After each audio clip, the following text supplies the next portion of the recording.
turn this series into Sunday, but it is the first vlog to Trick or Treat-a-thon. I do have a thing for this vlog.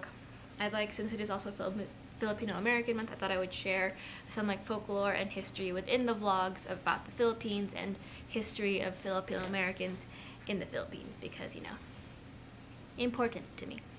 But I just wanted to start the vlog. It's Sunday. I'll probably start doing things from Sunday to Friday, because Saturday I tend to be busy and not in a vloggy mood. We also just had our first live stream. I wasn't able to make it. This week was a little weird for me in terms of mental health, so I didn't want to push myself to do anything super crazy, or at least be super social in a sense and do that. So everyone did that, and I just spent most of the day with my sister. It's about 4 o'clock now. I have the apartment to myself, and I'm finishing up my bullet journal for October before I start editing my video for tomorrow. But housekeeping things. So as you guys saw, there was no Breaking Dawn vlog last week. I tried really hard to muster up some energy, but I don't know, but I think reading Twilight in such a short time and analyzing everything just drained the life out of me, and I didn't want to do that for Breaking Dawn. So I did finish it, so I thought I'd wrap up my thoughts in this vlog. So I think Stephenie Meyer as a whole, she has a lot of potential to be a really good author. She has the chops to be able to create a plot that is interesting and characters that are very interesting as well. Clearly this is not a book that she meant to get published. She said that in multiple interviews. This was kind of a book she wrote when she was in a very dark place, and it was just kind of her way to escape, but it got published. However, I think a lot of her potential and her ability to be a really good writer gets lost by the lack of editors. I think for whatever reason her editors were either too easy on her and didn't tell her to be super great with cutting down some odd metaphors. Like when Bella becomes a vampire, she literally, all she says for the first couple of times is "my Belle voice," stuff like that. And then the total lack of fight scenes, because she cannot write a fight scene. I feel like in that instance I really would have wished that her editors would have found a way to just completely tell her to take a class on fight scenes, look up some advice, read books with fight scenes in them, because they let her off, and I feel like the series as a whole kind of lost it. I ended up giving Breaking Dawn 4 to 5. It is still to this day probably my favorite out of the series, save for some weird pro-life propaganda in there and the weird consent issue that happened with Bella and Edward on Isle Esme. 4 out of 5 because I think Stephenie got a chance to come back to her roots in terms of blending romance and that bit of horror with Jacob's perspective. We see a lot more of Jacob's thoughts and his actions, and kind of just understanding the whole imprinting thing a little bit more, that it's not something that they choose. It is a very involuntary action, and it's also very obvious that there is an effect for the imprinter and the imprintee should they be far away. Quill cannot be super separate from Claire. Claire is already super protective of Quill, and we see that. On top of that, we also see that with Renesmee and Jacob once that relationship or budding relationship starts to form. It's very clear. It's very obvious. Stephenie Meyer also did a really bad job with prepping that specific plot line, because in the second book she mentions that it'll be a very platonic situation, but by the looks of it, with just Claire and Quill and Renesmee and Jacob, regardless of how platonic it is, there are romantic undercurrents, and it's just really weird. I like the cast of characters. You can tell Stephenie has a lot of potential to create really masterful characters who are different and just very distinguished on their own. You'll never be confusing characters for themselves, because they all have their specific backstories, their powers, their personalities, and they're all very distinctive of each other.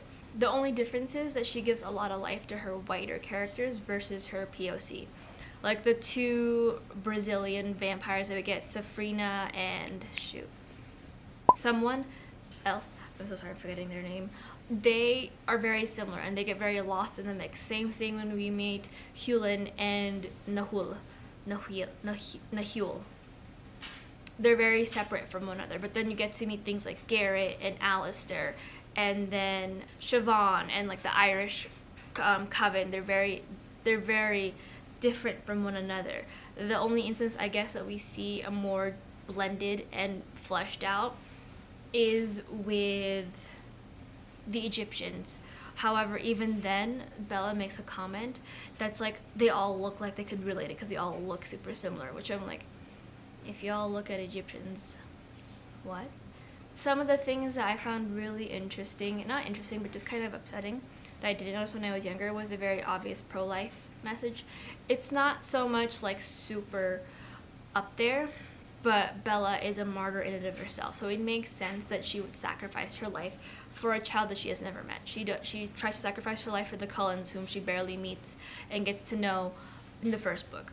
She does all of this. It's in her blood to be a martyr and to die for something she loves. So it's not, to me, super forced that Bella would want to die for her baby. It's not. It's also, I feel like, a very motherly kind of aspect. Like, you want your baby to live if you're going to keep it. Like, no one wants a baby to die. So I think where the pro-life aspect comes in is that when she gives birth, Bella gets everything she wants. She goes through this magical transformation where she becomes more confident, she becomes more sure of herself, she becomes beautiful and absolutely gorgeous in her own eyes. And that only came after she had given birth. Like, this is the most character progress that I've seen of Bella in the entire series. She does have her own like character, and she does progress throughout the books, but I think this is where the starkest kind of character progression that we see, as opposed to New Moon, where her character progression kind of falls negatively. We see her fall more on the positive side here. And I really would have liked to have seen a lot of those positive character development toward the third book, and not so much at the last, because we lose a lot of what Bella as a human could have been in this last book. But yeah, I think that pro-life message was very obvious, and like, I get it. It is a message, and it is very obvious that like, that's what it is. It's supposed to be, you die for your baby, but also with Bella's personality, it just makes sense. She's a martyr and everything. She hurts herself to distract Victoria. She almost gets herself killed to protect her mother. So it makes sense in the long scheme of things, but the message overall that like, when she dies for her baby, she goes through this beautiful transformation and becomes everything she ever wanted, and is given kind of this, it's like, it's her present. It's a present. It's not the present, it's an accomplishment, goal. There's a positives to it, and she doesn't ever dwell on the negatives, that like, she got her back broken, she got her ribs broken, she lost so much weight and died. That's never talked about or understood from Bella's eyes. So I think that's where kind of that pro-life message gets very heavy-handed. And whether or not that's from Stephanie's own personal experience, we'll never know. But again, that's where it gets really heavy-handed. And again, with the kind of mixed consent thing, during their honeymoon situation, Bella gets covered in bruises, she's sore, and Edward is like, I'm not touching you until you become a vampire, like, I'm not going to put you in that danger, which is very understanding. And Bella goes through so many hoops and loops and rings to manipulate and coerce Edward, that like, this is what she wants and she's okay with it. She doesn't care if she gets hurt, but Edward cares. She like dresses like, she dresses in like sexy clothing. She literally cries, like, she cries, and Edward gives in. And I think that's where it just gets a little icky for that bit, because it's just like, I get it, Bella is an 18-year-old with hormones, and a lot of society at that point had put a lot of placement on feeling beautiful when you have sex with someone you love. But I feel like in that instance, Edward had said no. He wanted to protect Bella, and that is all Edward has been about, is protecting Bella, and that it just didn't feel right to me. But that is kind of it on my thoughts for Breaking Dawn. I will hop back in with you guys tomorrow when I actually start this vlog. I just want to wrap up this little bit because I didn't do it last time. I have already started The Silent Patient. That is the first book that I'm starting for Trick or Treat-a-thon, and that's going to be fulfilling the Raven prompt. At the end of the week, once I get paid, because I get paid on Tuesday, I'm going to be purchasing Lord of Eternal Night, and I will be starting that buddy read with Angel and TB, and that will fulfill the prompt for Dracula. So hopefully these guys come together. Oh, I'm also reading the audiobook for When I Turn Pretty because that's turning into a TV show. It's just also something I like to listen to things when I'm at work because work is so quiet. That like sometimes I like to listen to music, but sometimes like I like hearing people talk. So I listen to a lot of podcasts and audiobooks. And The Summer I Turned Pretty was just like a 7-hour audiobook that I was like I can blast through it. So yeah, but that's it. I'll catch up with you guys tomorrow about that. So yeah.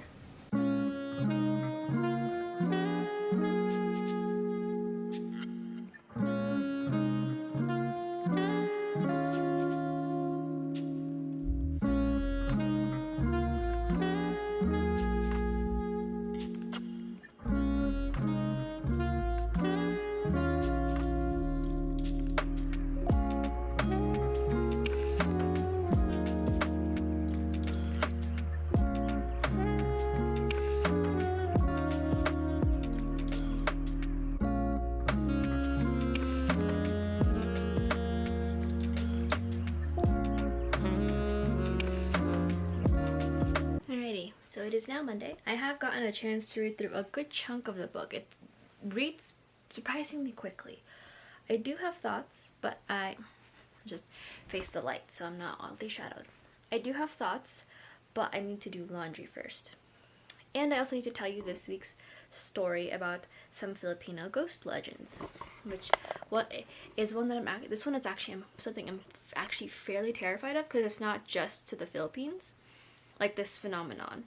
So while I am putting laundry away, you guys will get a chance to see me put laundry away while the overview tells you about the White Lady of Balete Drive.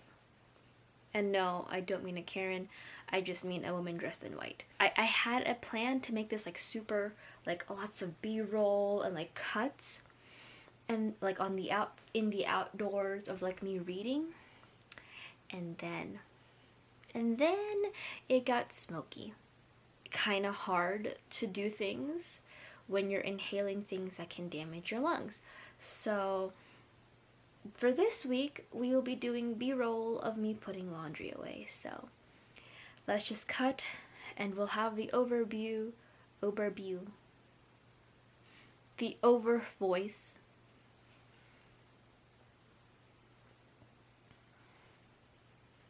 What is it called? Yung narrator? Sure. I'll be narrating the story from a distant voice, a disembodied voice. Alrighty, so the White Lady of Balete Drive again, not an actual white lady. From what my research is, and just from knowledge from what I've heard from my family and friends back when I was in the Philippines, no one really knows how she got there. A lot of them, I believe, assume it's just during when the Japanese was controlling the Philippines at the time. There are some rumors that she was killed on Balete Drive, that she might have been sexually assaulted and killed on what is now Balete Drive. That's how they think she got there. Again, just from my research of the story. However, she isn't considered super malevolent, but her actions, I suppose, could be considered malevolent. So a lot of the times, it's kind of the whole hitchhiker comes onto the scene and then ends up disappearing in the middle of it, causing a bit of a stir.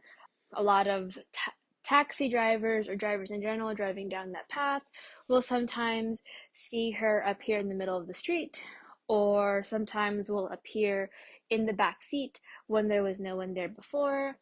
Oftentimes it causes a huge accident, lots of hurt or injured, potentially dead people in the process, but that is kind of her MO. At least from what I have heard, I don't remember if there are any specific instances where she appears to be a hitchhiker, comes on, scares the people who are driving, and then disappears off the back seat. From accounts and other things that have been mentioned, she just kind of appears in the back seat and scares people. But there are other instances of white ladies who just don't scare people, they try to actually kill them. I don't know if there are a lot in the Philippines, but white ladies typically are not just focused on the Philippines. We see them a lot also in Western media, specifically during a lot of the castles, a lot of the ghosts in in older castles where some woman was beheaded. There was one story that stuck to me where she was running away from the people who were trying to behead her, the executionist, and in these hallowed halls, you can see her rushing through completely like disheveled, just screaming her head off, running down the halls. So there are instances of other white ladies in this in this world, but most of them seem to be just shadows of who they were rather than actually more sentient beings who hop into cars and scare people. But that is one of the scariest stories for me in the Philippines that I have heard of. I don't remember if I've ever driven on Balete Drive, but don't think I will. Alrighty. I hope you guys enjoyed me putting away laundry and learning a little bit more about some ghost stories in the Philippines. I don't know if I mentioned this in the clip because I haven't filmed the narration yet. I still don't know what to call it. It's fine. But I have had family members who have had experiences with the white ladies. I don't remember if I have had any as a kid. I remember distinctly saying that my dad telling people that he has had experiences, so I don't fuck with it. Much like a lot of things in this world, true or not, I don't fuck with it. Like, I can research it and enjoy consuming media about it, but I don't fuck with it. Religious horror, I enjoy watching it, don't want to fuck with it. Psychological thrillers, don't want to fuck with it. But let me just pull the book out from my cute little sleeve. I need to buy another one because corgis are getting a little dirty and I have to like hand wash him somehow and get him a little cleaned up. I also need a bigger one because I have a lot of big chunky books, and this book, while it does a great job, my little corgis, it's still sometimes a little hard. Like Breaking Dawn was a fun time. But moving on to The Silent Patient, I don't think I introduced this book, but if I did, we'll cut it out. So The Silent Patient is an adult psychological thriller following Theo, who is a young therapist who has been intrigued by the case of Alicia Berenson for a good chunk of his adult life. Alicia is a young woman, or was a young woman, she's like about 40 now at the start of the book, who one day ups and kills her husband and attempts to kill herself. And in this process, she goes seemingly silent except for the one painting that she created as an attempt to form her innocence, which is, I forgot what it's called exactly, Allistices. It does explain it in the book, so I don't have to explain it too much. In this attempt to help her and to help her become more vocal and talk about exactly what happened to her and what led her down this road, he finds himself going down a very dark and terrifying path. So far, like I said in the beginning of these clips, I really am enjoying this. I think I'm already on chapter 16, which is page 133 in the paperback.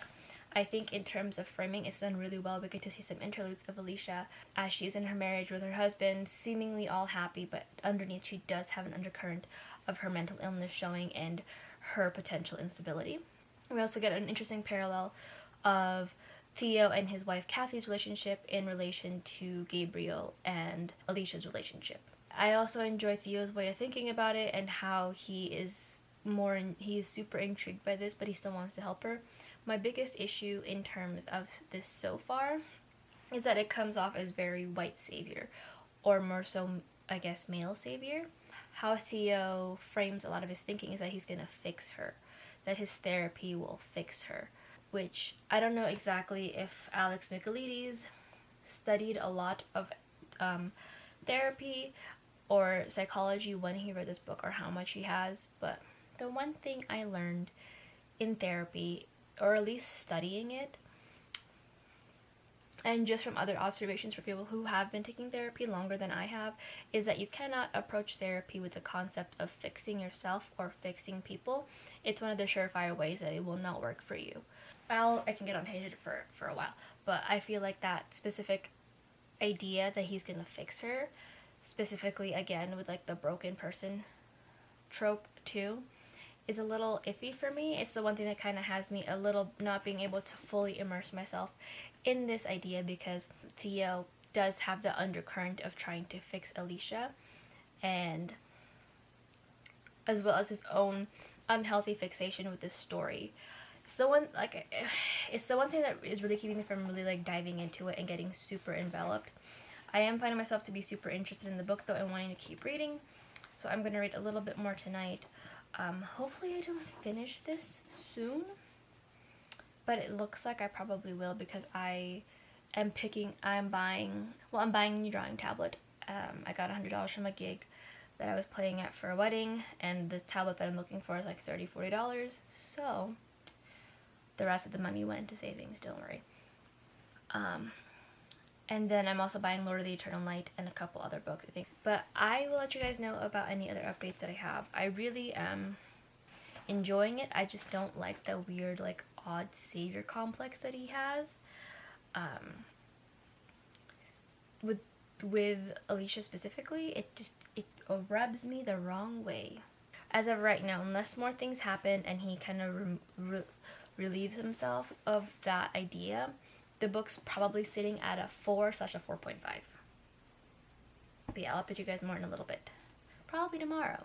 So it is now Wednesday afternoon. Let me just adjust you. Wednesday afternoon. I just got home. I ended up finishing A Silent Patient last night, or on my lunch break, yesterday.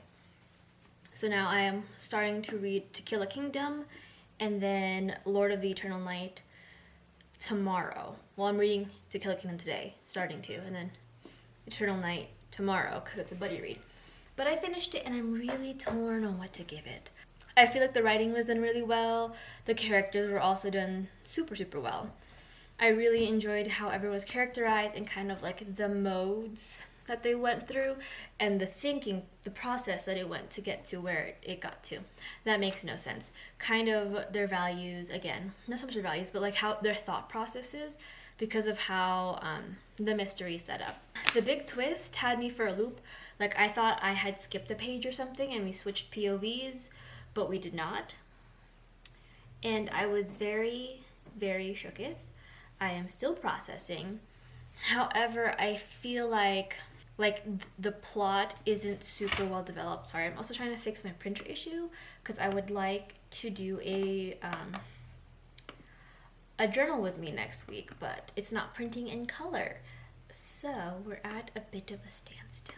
I feel like the plot twist wasn't super developed. It came out of nowhere in the sense that, for me personally, I feel like there wasn't a lot of threads potentially leading us to this, the plot twist. I felt like there was a lot of lead up to it.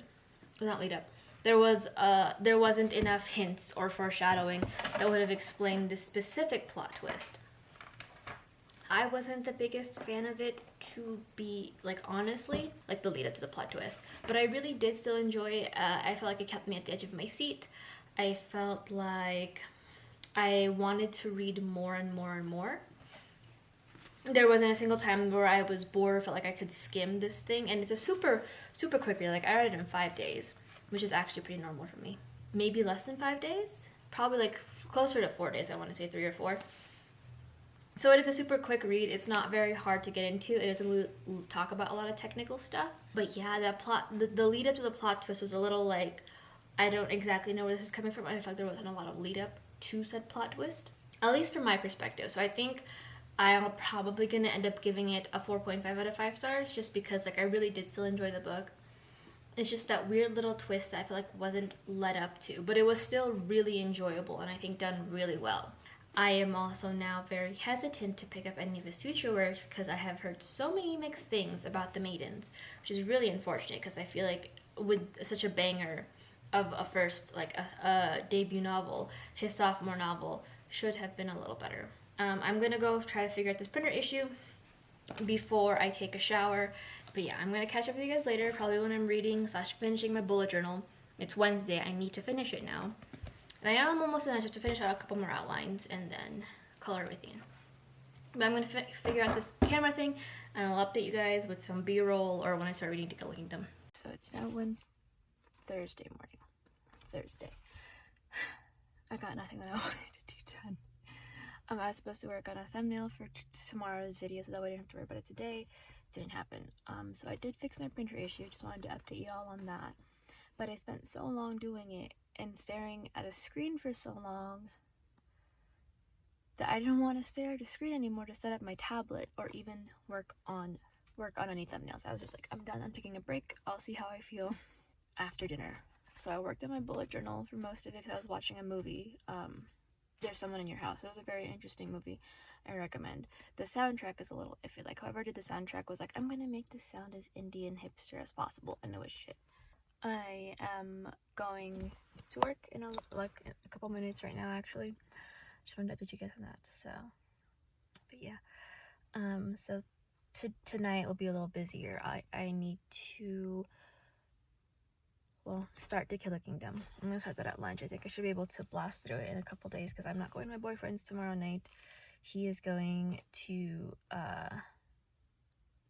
concert festival thing in California. So yeah, so I should have a lot of time. I think today I'm gonna work on my video, obviously, and then if I have time, I'll try to do something with the tablet and see if it works for my laptop, and work on some graphics for my vlog. And then Friday is just gonna be probably cleaning my dining area because my cats do track litter sometimes, the hallway, my bathroom, and my bedroom because there's some dust and some stuff I want to vacuum out to make it a little easier when I move, so it's a little cleaner. But yeah, I need to get to work. So yeah. Alrighty, I have to do this. It's Thursday, but I'm home. I'm in the I got out of the shower. I'm not doing any of my like normal curly girl stuff to it because I have a hair appointment on Saturday, and sadly, sometimes if I leave my hair being unwashed for too long, it gets flaky / the product buildup, and I don't want my new hairstylist to deal with flaky hair, so, or overly flaky hair. I was in the shower, I didn't want to get out, and not because it's a shower, it's warm, but because I was having a nice like little daydream of like getting the call from like my agent that like I'm getting published and that it's a book, it's like a multi-book deal, and getting to tell everyone and just being happy. But then I remembered that I can't do that until I finish drafting my book. So now I have newfound excitement to do that. So I'm gonna go edit my video, get all that stuff done so I can like hook up this thing, which shouldn't take super long for me. I'll probably do it right now before I start editing. But I'm gonna work on that so that way that can become a reality, because that daydream really inspired me. I don't know why. Hey friends, it is now Friday afternoon. I just got home from work and I went to my local, like, I guess, like, what, it's like a Trader Joe's, just more local in my area. And also the Target. Tonight is a self-care / cleaning day. My boyfriend is gone for the night, so I don't hang out with him today, and then my roommate is also gone for the night, so I don't see her today. So I was like, you know what, I could do this time to get some cleaning in, clean off the counters, maybe mop the kitchen a little bit, clean my bathroom, and vacuum my room. So that shouldn't take very long, maybe like an hour tops. So I got myself for dinner some Philadelphia rolls, which is just a California roll with, I got myself sushi, a California roll with cream cheese, which is always nice, and then an assortment roll. So yeah, and then I got myself from Target some soda because I didn't want to, I wanted lemonade, but I was like, you know, I don't know if it'll mesh well with this, so I got soda. I also have beer, so I might have that after the soda. Yeah, but I will take you guys along probably when I start taking my Funko Pops and my like decorations down. So yeah.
officially done. I cleaned my bathroom, took down all of my Funko Pops. Let me switch you.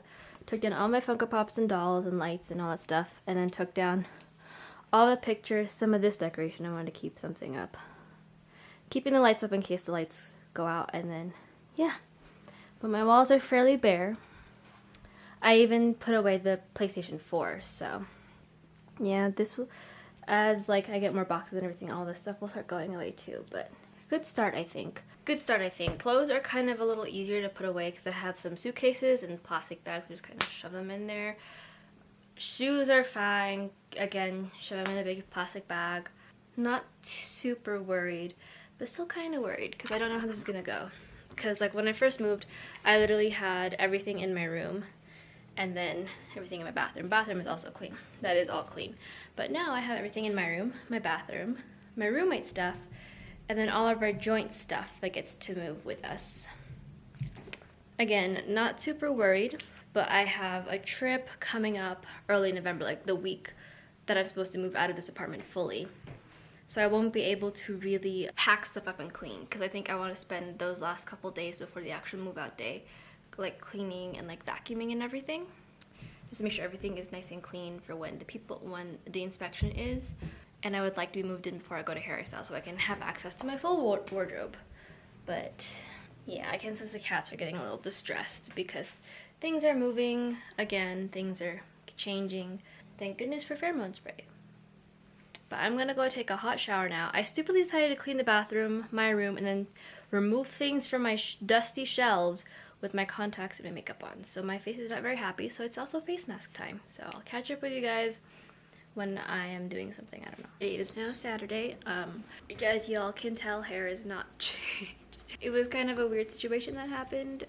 Basically, with the box dye, she didn't realize how dark my hair was, so she was concerned about it not, like we could dye over it with a lighter brown, but she was worried about it not doing anything. So she was like, okay. So we came up with a plan. We did a test strand. It's like back here somewhere. I don't know if I can find it, but she was like, okay, so here's the game plan. We'll do a test strand, see how it pulls, and then we can reschedule you. I'm just gonna let her do her thing. I just gave her the color and kind of what I wanted, and she's a professional, so she knows how this is gonna pull, what's gonna happen. But now I'm going to go, like I said, make lunch, start editing this vlog actually,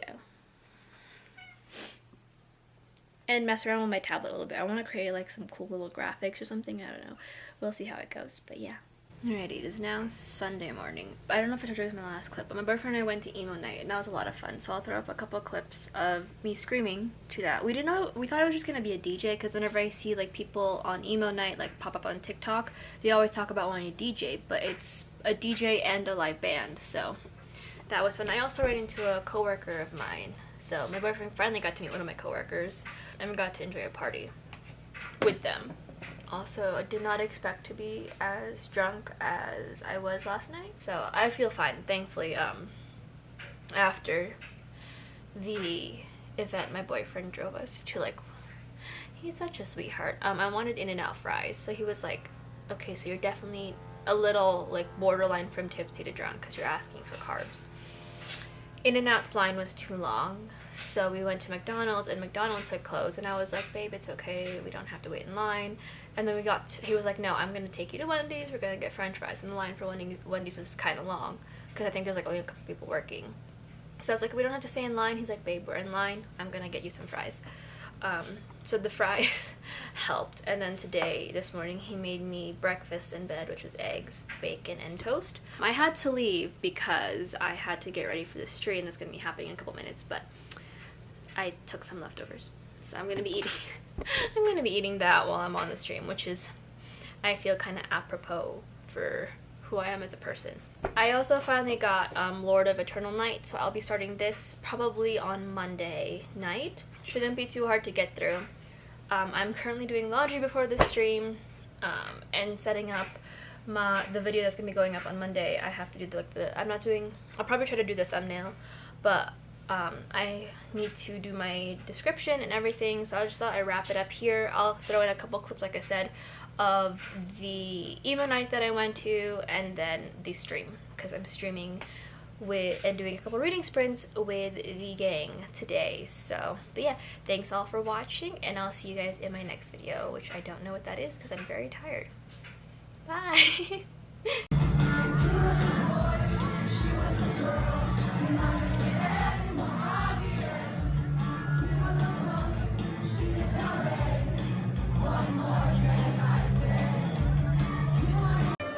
He said, son, when you grow up, would you be the savior of the broken, the beaten and the damned?